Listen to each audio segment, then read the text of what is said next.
Something that I've realized after making a ton of videos about tiny homes here on my channel is that there are a lot of companies, especially here in the United States, that are really coming for that tiny home market. They know that there's a huge demand out there, there's a huge audience for tiny homes, and they're really trying to capitalize on that. I think it's especially prevalent in the United States given the state of the housing market over the past couple of years. Housing has been quite unaffordable in a lot of cities across the United States, so I think that because of that, all of these tiny home companies are seeing an in. They know that a lot of people are searching for affordable housing and they see an issue there that they can propose a solution for. Now, there have been legitimate companies, illegitimate companies, there have been companies that offer a pretty solid, affordable product and companies that offer, you know, a completely unrealistically priced product. There's just tons of them out there. I've talked about several on my channel, but today a company that I want to talk about is called Nestron. They are actually based in Singapore, and I'm sure you guys have heard of them if you are interested in tiny homes like I am, especially prefab tiny homes. So today what I want to do is I want to look at their products, their pricing, and ultimately determine with you guys if these products are worth it, if they are truly something that has a future, or if this is just a money grab. Let's dive in and find out.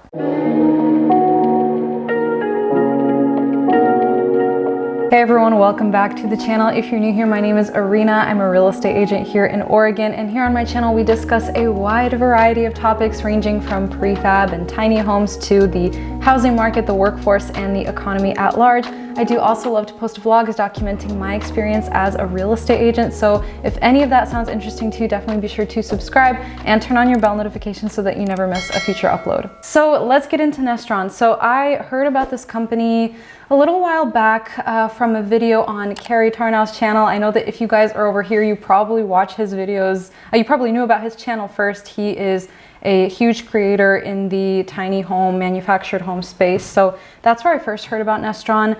I was very interested in the company. I mean, specifically because of, I think the first thing that caught my attention is their aesthetic. I think a lot of these tiny home companies are really leaning into that whole futuristic vibe. There's just something about futuristic products that we tend to love so much. I don't know if that's like a, you know, distinctly American thing, but when I say futuristic products, you already know what I'm talking about. Like these very clean cut, pleasing to look at products, very minimalist. I don't know, it just looks futuristic. Like, I don't know how else to describe it. So the aesthetic is kind of what drew me to the products in the first place. And after viewing and talking about a lot of other products like Boxable, Zenny Home, can't think of every single company I've talked about right now, but after looking at all those products, I, wanted to talk about Nestron because I feel like their products are comparable in the sense of, size. The size of the actual models is pretty comparable to a lot of the ones that we've talked about previously. They're also prefab, which is pretty major right now, pretty popular.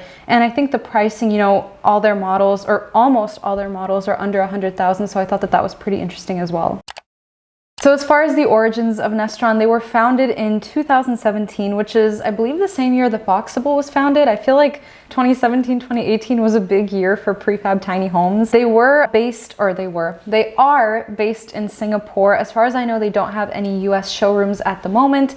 That is in their plans for the future, and I'm gonna make a whole separate video about the huge project that they are planning for 2023 to have showrooms in a few different states in the United States. So I'm very excited about that. But currently, they're based in Singapore, no showrooms that I am aware of. They do make fully prefab tiny homes with built-in furniture. Something that I found was kind of interesting. I was trying to get names of the people that founded Nestron, that were kind of in charge over at Nestron. On Nestron's website, they do not name any names. I thought it was kind of interesting that they refer to, I believe, their founders as the core team, but there are no names. Based on a recent Dwell article about the showrooms that they are planning for 2023, I found out that the president of Nestron is someone named Lawrence K, but this person didn't want to share their full last name. At least that's what it said in the article. So kind of cryptic, kind of strange. That's Lawrence is all I have as far as names, so take that as you will. For me, I'm not a huge fan of that. I kind of wish there was a little bit more transparency, a little bit more information about that, but that is what we have so far on the origins of Nestron. Now, as far as their products and pricing, they have 6 products as of right now at the time that I am filming this. They have a Cube series and a Legend series and 3 products in each series. All of the models come fully furnished to varying extents, and like I said previously, the furniture is mostly built in. All models claim to be termite resistant. I think that's just because they are made of galvanized steel, and on their website they say that steel is just pest resistant, so therefore the homes are pest resistant. So I thought that was interesting. All the models claim to be available for international delivery, but of course we don't know how much shipping actually is. They don't give any cost estimations in their FAQ section about shipping. So just if I were to guess, I would think that if you're trying to ship this internationally, it's going to be a pretty penny, because these homes, even though they're tiny, they're heavy. So that's just something to keep in mind. Yes, they are available for international delivery in theory, but we don't know how expensive that actually is. All the models also claim to have a 50-year warranty. I don't have a ton of details on that, but that is just a bullet point that they have on their website under all of the products. So let's start off with the Cube 1. That is the first product in their Cube series. As I'm talking, I'm going to try and put pictures as well as footage of their Matterport tours that they have of the interior of the homes, just so that you guys can kind of see what these models look like. Granted, these are renderings, they're not actual products, they're not pictures of actual products, so take that with a grain of salt, but I'm just showing you what's available on their website to the public. So the Cube 1, just like every other Nestron model, is mostly made of galvanized steel. It is said to be fireproof and earthquake resistant, but I'm not sure if that's kind of just a self-proclamation or if they've actually undergone some sort of testing. The Cube 1 is 156 square feet, 8,800 pounds, and as far as rooms, it's not really rooms because it's kind of an open concept sort of box, but if we are to talk about the different spaces in the Cube 1, we have a living room with a dining table and sofa, a bedroom with a built-in bed rack, wardrobe, and bar counter, a kitchen with built-in cabinets and a sink, and a bathroom with a shower, a towel rack, and a wash basin. The base price for the Cube 1 at the time of filming this is $52,000. And again, that's $52,000 for a home that is 156 square feet. And of course, you guys already know this, but I just feel like it's good to bring it up as often as I can. $52K is a base price, so that is not including shipping, that is not including connecting this home to utilities. There are so many other prices. Watch my true cost video where I talk about a lot of the different costs that can come up when you're buying and setting up a prefab tiny home. It doesn't necessarily have to be prefab, it could be stick built, but just a tiny home in general. These prices are just base prices. There are a whole lot of other factors that go in, and your price will 100% of the time be more than the base price, more than the sticker price listed on any of these companies' websites. As far as the Cube 2, again, also made of galvanized steel, this one is around 280 square feet. It is also around 15,400 pounds, and it does have the same sort of rooms and features as the Cube 1, but the Cube 2 does have the option for an extra bedroom. The Cube 2 also features a skylight, which is pretty cool, and the base price for this one is $59,000. The last product in their Cube series is the Cube 2X. This one has 2 floor plan options, so one with 1 bedroom and one with 2 bedrooms. I believe I said for the Cube 2 that they have an option for 2 bedrooms, or like for an extra bedroom, but I think that's just the one floor plan that they have. It's just 2 bedrooms. It's not like you have multiple options. But for the Cube 2X, they do have 2 floor plan options to choose from. Again, one with 1 bedroom and one with 2 bedrooms. The Cube 2X is 377 square feet, so more comparable to the boxable casita, if that is a product that you've been following and are interested in. It is 17,600 pounds.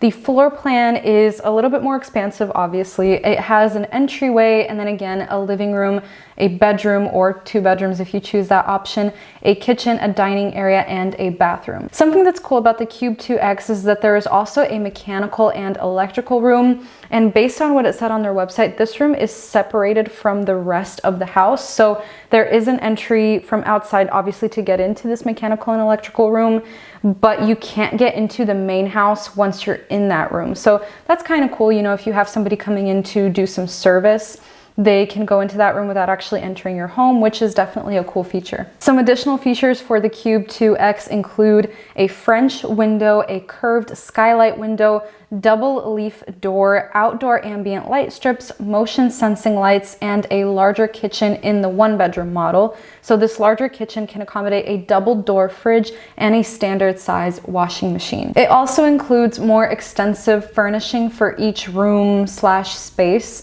They have the lists available for each floor plan. So for the 1-bedroom and the 2-bedroom, they have a list of all the different furniture options that you can have. I'm gonna put them up on the screen right now. So definitely pause and look through those if you want to see all the different furnishing options for the Cube 2X, but definitely more not expensive. Well, expensive too, but more extensive than the previous 2 Cube models. Now this product has a base price of $120,000, and again, that's for 377 square feet. Now let's talk about their Legend series. Again, they have 3 products in their Legend series, just like they have 3 products in their Cube series. From, my perspective, it looks like the Cube series homes are a lot more futuristic, and they have that, I don't even know how to explain it. You guys know what I'm talking about. They have that futuristic look to them. The Legend models definitely are still very modern and minimalist and everything, but they do give me more of a homey vibe than the Cube series models. All of the Legend models also feature French windows, so that is something that differs these models from the Cube models. So the Legend one is 168 square feet. It essentially has the same elements as the smaller Cube model. So you've got your bedroom, your bathroom, your kitchen, and your living room. The Legend one is just a tiny bit bigger than the Cube one. So the Legend one is 168 square feet. The Cube one is 156. So pretty comparable. I really think that the main difference is just aesthetics as far as like the 2 model types. The Legend one has the same base price as the Cube one, so that is again $52,000 for the base price. The Legend 2 is around 274 square feet.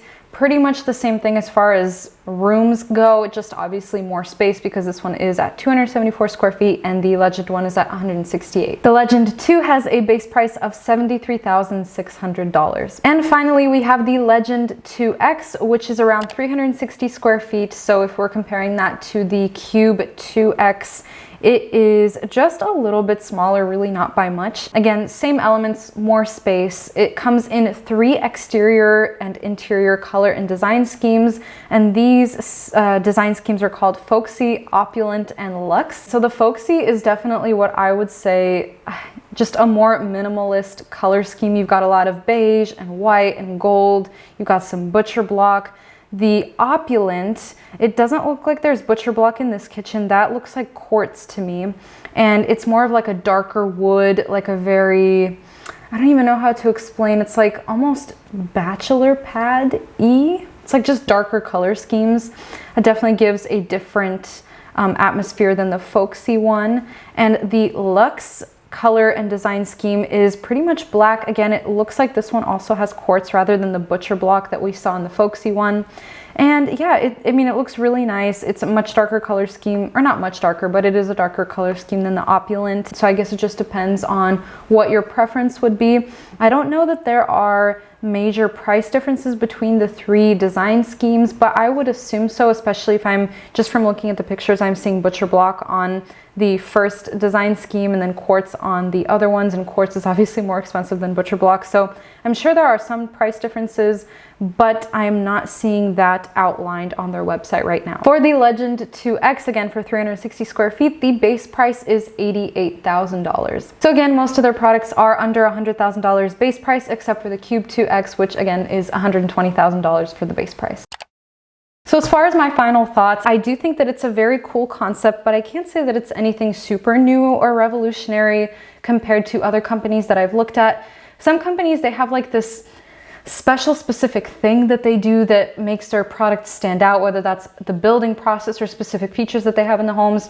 Aside from the aesthetics of the Nestron products, I think it's honestly pretty standard compared to some of the other products that I've looked at. Definitely let me know if you disagree in the comments though, if you think that these stand out in specific ways too. I'd love to hear your thoughts. I do like that the homes come pretty much fully furnished. Of course, that doesn't include appliances. It would be a lot cooler if it did, but it is pretty cool that they have built-in furniture. I think the aesthetics of the homes are absolutely gorgeous. Their Matterport tours are beautiful. I wish that there were photos and tours of real products rather than just renderings, but for a lot of these tiny home companies, they do unfortunately just have renderings. Another thing that I was thinking about is there is a ton of communication that has to go on between the consumer and the tiny home builder. So you're having to talk about building codes that are specific to your city and county. You have to make sure that they're building this home properly to all those specifications. If you want to do some customization, you're also having to communicate that.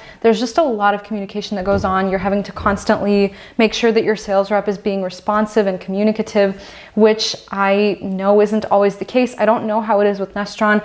I obviously have never ordered a product from them. I don't know anyone that has ordered before that has gone through the process. If you or anyone you know has done that, let me know.